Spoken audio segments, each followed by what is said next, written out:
There's a story about an old guy, and he was very rich, and he was very miserable. And unlike Scrooge, he was tired of being miserable. And he had a neighbor who happened to be a rabbi, and he went over to his neighbor's house one day, and he kind of laid out, I'm miserable all the time. What is my problem? And the rabbi was very wise, and he brought him up to the window, and he said, I want you to look out the window. Tell me what you see. And he said, well, I see people right now. There's a couple kids and a man and a woman. He had a mirror over here, and he said, come over here. Look in the mirror now. What do you see? He said, I see myself.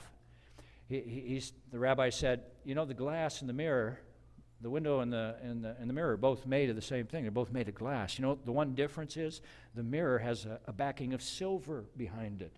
The moment you add the silver, the rabbi said, you can't see other people anymore. You only see yourself. I thought that'll preach. And I think that's what Paul is trying to tell us here. And there's only one antidote to coveting, and that is for us to master the art of contentment. The Bible talks a lot about this. Write this verse down, and you can flip your note sheet over. I think we're at the top of the next page now. Hebrews 13:5. Write that verse down.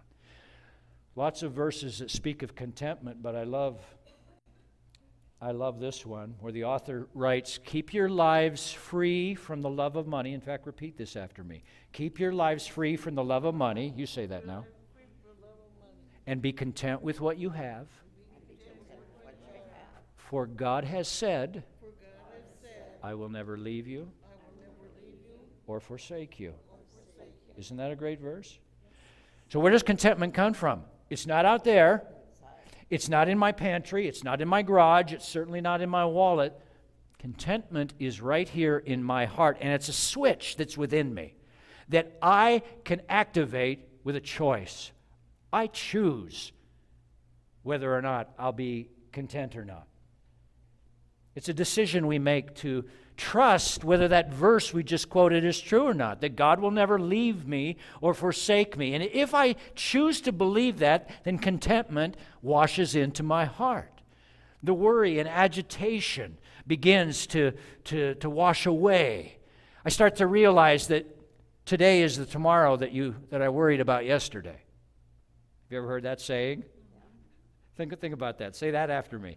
Today is the tomorrow you worried about yesterday. And where did it get you? All that worrying and all that agitation. So we need to let it go.